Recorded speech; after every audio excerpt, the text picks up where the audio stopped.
Yesu Kristo na kanisa.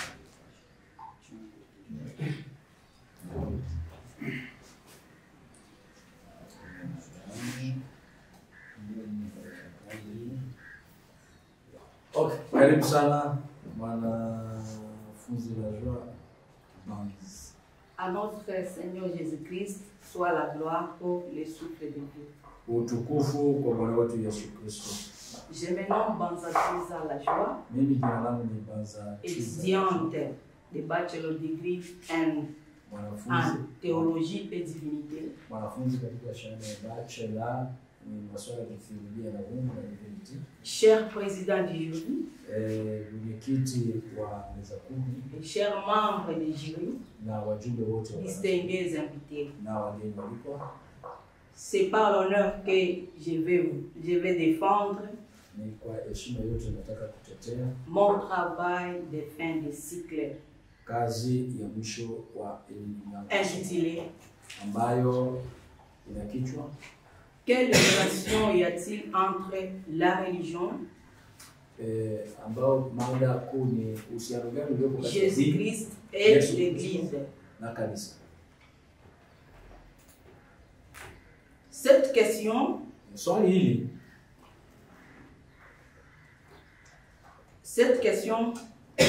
mérite une hypothèse et une réponse selon la Bible.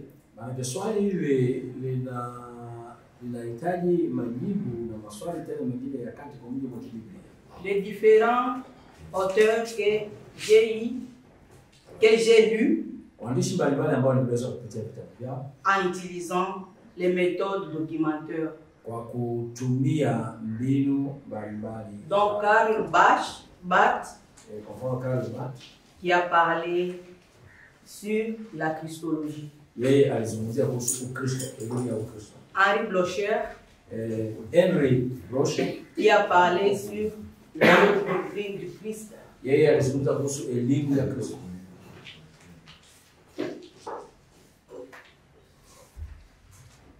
Ceci m'a aidé à subdiviser mon travail en 4 chapitres, à savoir chapitre 1, la religion, chapitre 2, Jésus-Christ, chapitre 3, l'Église. Et chapitre 4, une étude comparative entre ces 3 concepts.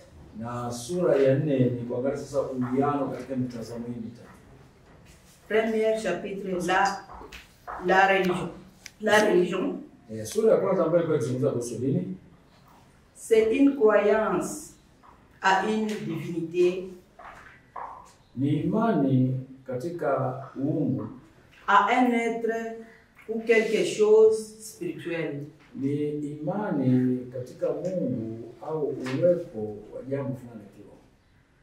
Et il y a plusieurs religions, mais j'ai parlé des monothéistes.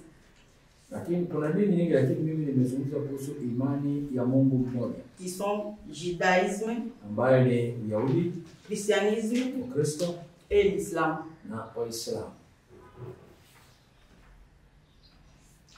Chapitre 2, Jésus-Christ. Il est le Messie. Il est le Sauveur. Il est le Fils de Dieu et le Sauveur de l'humanité. Jésus-Christ en grec, Josian, qui vient du mot Josué, qui signifie le Dieu qui sauve ou délivre. Christ vient du mot grec Mashiach, Messie. Beaucoup l'appellent dans différentes appellations. Fils unique de Dieu, juste suprême de l'homme, le sauveur de l'humanité, les dispensateurs de la vie éternelle. na yeye ambaye anayeleta uzima wa milele. Chapitre 3, l'Église. Sura ya 3 kanisa. L'Église, c'est un lieu de culte aux synagogues où les gens devraient se rassembler pour prier. Kanisa ni sehemu ambayo watu wanakusanyika kwa ajili ya kuomba. L'Église est une organisation qui regroupe les chrétiens en latin ecclesia. Maanake kanisa ni taasisi ambayo inayokusanya Wakristo ambao katika lugha ya Kilatini Ensemble, ambao ni mkutaniko, convoqué. kusanyiko. Exemple, l'Église catholique, méthodiste, pentecôtiste.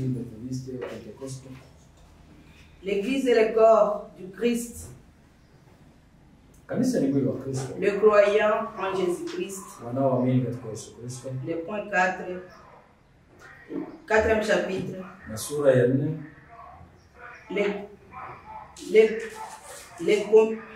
Les points communs qui les unissent. Maanake mambo yanayounganisha. Pour moi, c'est l'homme.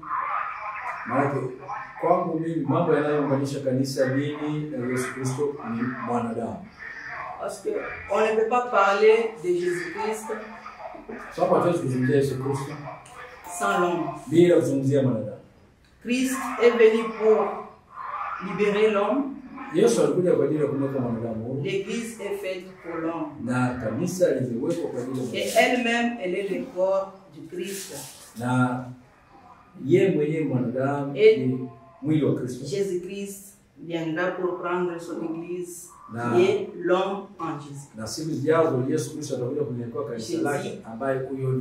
Et je vous remercie.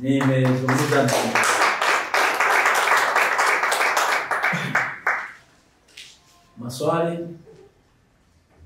Swali moja meza kuu na swali moja huko. Kama huko hakuna maswali yote karibu. La Jubanza Clarisse. Swali langu, wewe utafiti na umesomea sura ambazo umezipitia kuandika kazi yako. Sasa swali, mbinu zipi ulizotumia kupata majibu ya utafiti wako? Vous avez bien compris au chapitre que vous avez montré là-bas, quelles sont les méthodes que tu as utilisées pour récolter tous les données de votre recherche. Ndio nitajifunza kusemezea Kiswahili. Okay, anataka ajaribu kuongea katika lugha ya Kiswahili. Ndio mbinu niliyopitia kwa ajili ya kutengeneza hizo research zangu nilitumia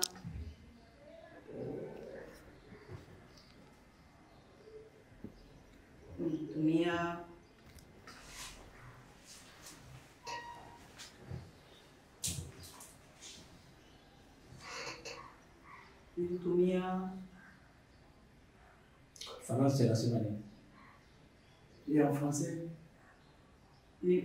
J'ai utilisé des méthodes de documentaire, la documentation et la j'ai lu aussi, j'ai apparu.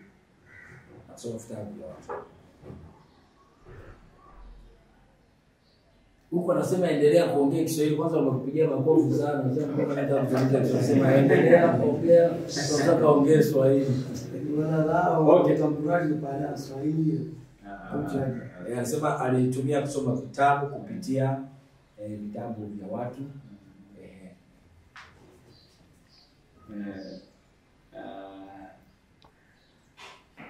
Ulipataje data?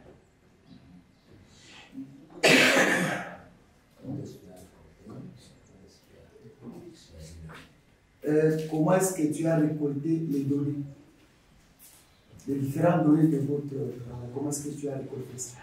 J'ai récolté ça en lisant Nilipata kwanza kupitia kusoma kupitia kitabu la Bible namba moja, kusoma pia Biblia et prendre aussi les idées de ceux qui nous ont précédés. na kupata pia mawazo ya watu wengine waliotutangulia katika tasnia ya kilimo. Merci. Asante sana. Amen. Zinc Yvonne Kass. Zinc Yvonne Kass. Pigie kwanza makofi.